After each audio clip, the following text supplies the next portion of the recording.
Good morning, everyone. Welcome to Morning Momentum. Grace Simon here with the New Doors Group. Most people aren't waiting for motivation. They're waiting for a moment, that moment to arrive. And the hard truth is this, that moment, that moment is rarely comfortable. But if you catch it, it's going to change your world. The real reason we don't change is, let me tell you this, I live in it every day as a realtor, as a counselor, and honestly, just as a mom. I watch people carry dreams they've stopped believing in. And the dangerous part, they think it's normal. They think it's normal to stop believing in their dreams. Can you believe this? But John Maxwell says this. He says something so simple and so true in the study that we're about to jump into called Change Your World. People won't change until something moves them. And my friend, that movement usually comes from one of four places. And I'm going to give you the four places. So get ready here. This is a lesson that is so timely, I believe. Number one, people change when they hurt enough that they have to. They have to get pushed off the edge in order to make a change in their life. Something painful has to happen in order for them to make a change. And pain is a teacher. It's the teacher that we try to avoid. You know, do you have people in your life where you want to avoid them because you know that they're going to give you the truth in love? So you just rather not talk to them or be near them in case, they speak some truth. It's because pain is a teacher and we try to avoid that. But it's often the one that wakes us up. I've watched clients been forced to downsize, families navigating transitions, agents feeling stuck, leaders losing themselves. And the common thread is this: pain demands honesty because it forces clarity and it invites growth. And I've been there myself, seasons where I had to face things. I had to face things that I didn't want to face. But on the other side of it, that honesty, it was a breakthrough. And I say, thank God that I had to face that so I could finally let it go. Like anything that is done, that is kept hidden in the deep places of your heart, of your soul. Thank God that it gets breakthrough, that you can really be honest and confront so that you can start over. Number two, people change when they see enough that they're inspired to. People change when they see enough that they are inspired to change. I've said this before. Inspiration is oxygen. A vision of something better can pull you right out of a stuck season. There's a Bible scripture that says, hope deferred makes the heart sick, but when desire comes, it's like a tree of life. So a vision of something better can really pull you right out of a stuck season. Even this morning, just the fresh air. And the other day, seeing the fresh snow, the quiet, the newness, I felt this tug again, this hope, the desire, the reminder that every home, every family, every transition, every new beginning that I get to be a part of is an honor. When people see beauty again, possibility again, hope again, they move. They make movement. There's movement in their life. Number three, people change when they learn enough that they want to. When you learn about your beliefs, your patterns, your blind spots, when you understand why you react the way that you do, when you finally get awareness, you unlock choice.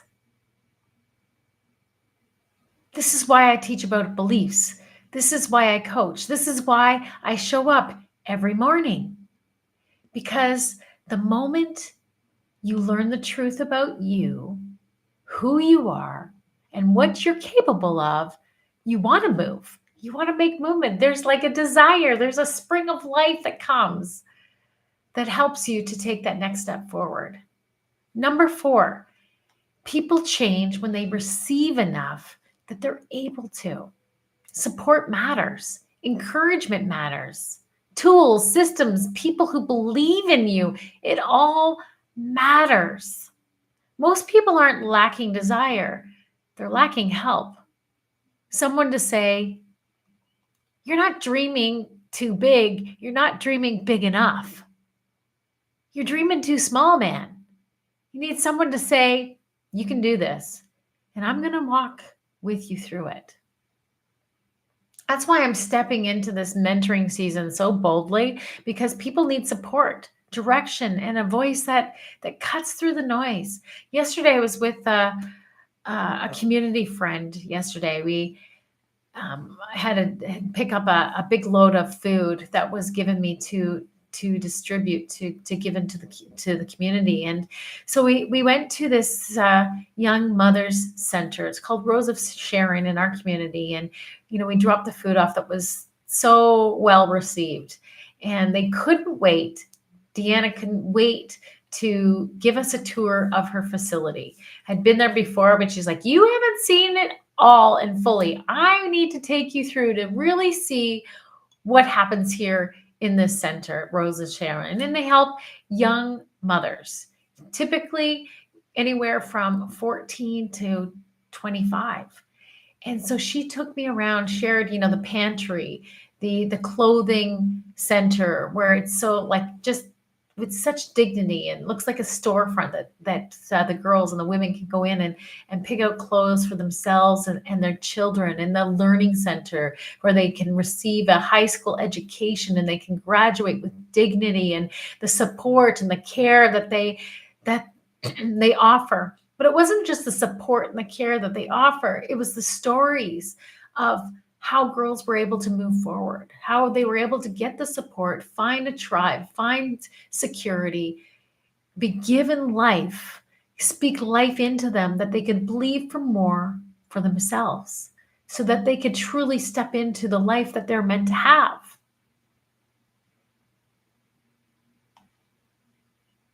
Here's what I want you to sit with today. 2 questions. Go ahead and write them down. Grab a pen and a paper. You need to write them down. And I want you to carry them through the day with you and be honest with yourself. I spent time also writing them down, spending some reflection time this morning as I prepared for this lesson. Number 1, what part of my life hurts enough that it's time to finally make a change? Good morning, everyone. You're going to want to rewind and listen to this fully. What part of my life hurts enough that it's time to finally make a change? And number 2, who inspires me, and why haven't I leaned in further? Listen, if this message hit you, if you feel that tug, don't ignore it. I'm stepping into a powerful new season of mentoring leaders, communities, businesses, moms, realtors, people who are ready to actually move. And if you know it's your time, send me a message. Let's change your world first, so you can help change the world around you. I look forward to hearing from you. Look forward to sharing this good news story as we step into the Christmas and holiday season. We're going to be sharing about changing your world. It's a book from John Maxwell, my mentor and coach. And it inspires me, and I hope that it'll help to inspire you so that you can inspire others. Be blessed, be happy, be safe, and we'll see you again. God bless.